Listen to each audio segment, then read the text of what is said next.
Louis, I think this is the beginning of a beautiful friendship. Here's Johnny. Toto, I have a feeling we're not in Kansas anymore. But now you come to me and say, you talking to me? I am your father.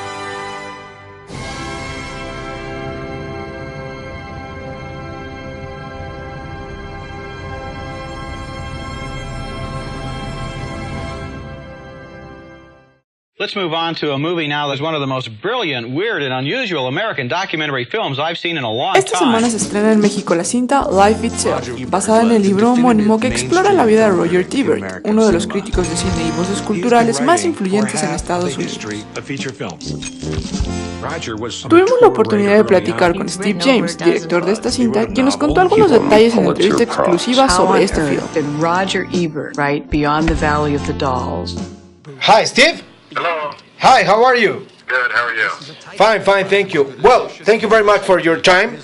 Okay, my first question is, obviously, as a director and as a film director with documentaries, why your subject was Roger Ebert? Well, I've known Roger professionally for over 20 years. I met him when he first championed Hoop Dreams. We both live in Chicago. I've always felt that he was a very important film critic for many people, particularly independent filmmakers and particularly documentary filmmakers. So, you know, when the opportunity came along to possibly adapt his memoir into a film, I read the memoir and I was just really taken with it too. I think if I hadn't been fascinated with his life journey, you know, that wasn't just about him being a film critic, I don't know that I would have done the film. I think I was really taken with this incredible sort of life he'd lived, and that's what really ultimately motivated me to want to tell the story of his story, as well as try to, you know, indicate his importance to film. I saw the film. Congratulations, really. I'm a film critic, so you make me cry, you make me laugh, you make me mad. From my point of view as a film critic, every film critic has, I don't know, I don't want to call it enemies, but angry people. Is there any angry people with Roger that doesn't want to give you an interview, for example? Well, you know, I don't know that there are, I mean, I didn't know of film critics who were angry at Roger in the sense that, I mean, there's certainly professional jealousies. Yes. You know, in that field, just like there are in any field. So there's certain film critics, I think, who felt like Roger got too much attention and is, you know, he shouldn't be so powerful and influential, that he's, you know, that there are better critics out there, more talented, more insightful critics or whatever. You know, I probably could have maybe found a critic like that to talk. I think it would have been very hard. I think it would have been hard for such a critic to want to go on the record and be that transparently critical in that way. Now, I did interview Jonathan Rosenbaum. Yes. Here in Chicago, and he certainly is critical of Roger and critical of the show, and critical of some of the influence of the show. He was certainly, you know, he was certainly not a fan of what he perceived to be the show's influence. And Richard Corliss, even though Richard admired Roger in many ways and was actually friends with Roger, it didn't stop him from writing that very critical piece in Film Comment that created a back and forth between he and Roger about the influence of the show. So I do think that some of those critical voices are in there raising questions about Roger's influence, and particularly the influence of Siskel and Ebert. Yes, and in the other side, the filmmaker side, is there any director, actor, actresses who may be mad or they don't give you an interview to talk about Roger Ebert? No, I didn't. You know, honestly, I didn't go looking for filmmakers who would talk about how unfair Roger had been to them. And again, I didn't really look. I think it would have been a tough interview to get someone to do.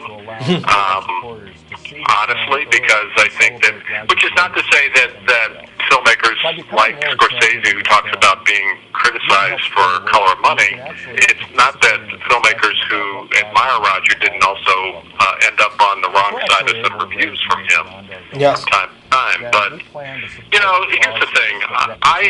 When I set out to make the film, I wouldn't have done the film if I didn't want it to ultimately be an admiring portrait of him. Because, frankly, I wouldn't have been interested in making that film because Roger, I am a filmmaker who had benefited from Roger's criticism greatly over the years.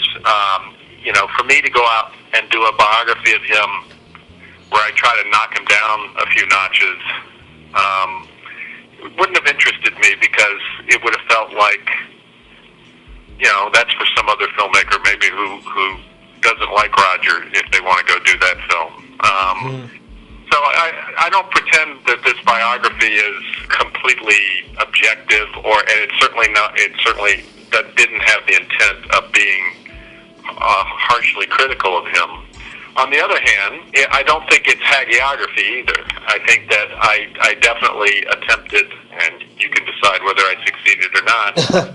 You, but I attempted to present a full portrait of the man, including some of the criticisms of his, you know, to me, you know, I don't know. I mean, it's like film critics, their job is to review movies. So it's like, of course, there's going to be a lot of films out there that they don't like. There's going to be films they do like. I mean, that's kind of a rabbit hole you could go down in a movie that I'm not sure would be all that interesting, frankly. It's more interesting to me. It's more interesting to me to hear whatever critiques of Roger there are of his influence, like of the show, or of his, you know, personality, that he could be overbearing or know-it-all or stubborn. You know, I mean, those are the qualities that he displayed, certainly, and particularly with his relationship with Gene Siskel. You know, that wasn't always pretty to look at, but that was part of who he was as a man. And I was particularly interested in Blue Velvet. I wanted to get Blue Velvet in there because that was a case where his review of Blue Velvet was, you know, against the grain of virtually all the other critics who hailed it as an instant masterpiece. And his reasons for not liking the film didn't have to do with the quality of the filmmaking or the vision of the filmmaking. It had to do with an ethical issue about the film in his perception of the way in which the actress was treated in the course of making the film. Yes. And I found that to be a really interesting, you know... Yes, it was. But let me tell you something. For example, in the film, his legacy, as I see it, is his website. Okay? It's a little part of his big legacy for us. But I don't see in the film, that's my question, how he choose, or Chaz and him choose who's gonna write in his name, in his website. It's a very interesting part for me. Who's writing, obviously, right now in Roger Ebert's website? Did he choose who's going to write? It has to be his style? I don't know. Well, no one is writing, of course, under his name. It's just that he has a website that's called RogerEbert.com. Yes. But, you know, the people who are writing for that site now are all critics, you know, who write in their own name, but they just write for his site. And, yeah, I mean, I think there are a number of talented and diverse voices at the website, which I think was something that was important to Roger. Roger wasn't precious about film criticism. He, of course, loved his own voice and loved to write his own reviews, and you know. But he also, throughout his career, despite his power, he used it, I think, in a rather progressive way to help advance film criticism on behalf of writers who didn't have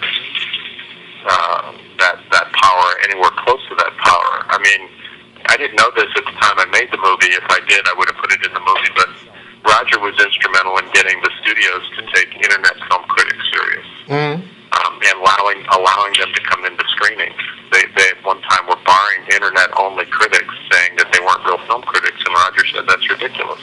So, I think that's one of the things that's interesting and complicated about Roger is that for all his hubris and for all his power and the fact that I think he on some level very much enjoyed his power as a film critic, he also was a generous person in terms of with other critics, and a lot of critics will tell you this, that he was one of the more generous film critics in terms of extending gratitude or acknowledging when they wrote a great review. He would write them and say that was a great review you wrote, or getting unheard voices out there.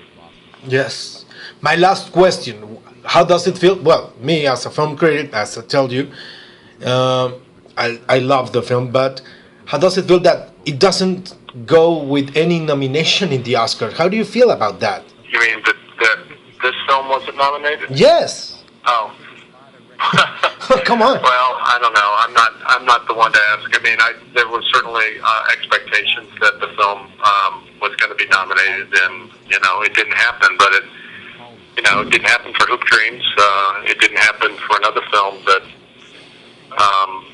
a lot of people thought was going to get nominated of mine called The Interrupters that didn't even get shortlisted, and Roger was very unhappy about that. He wrote about that when that didn't happen a few years ago. I don't know. It's I can't.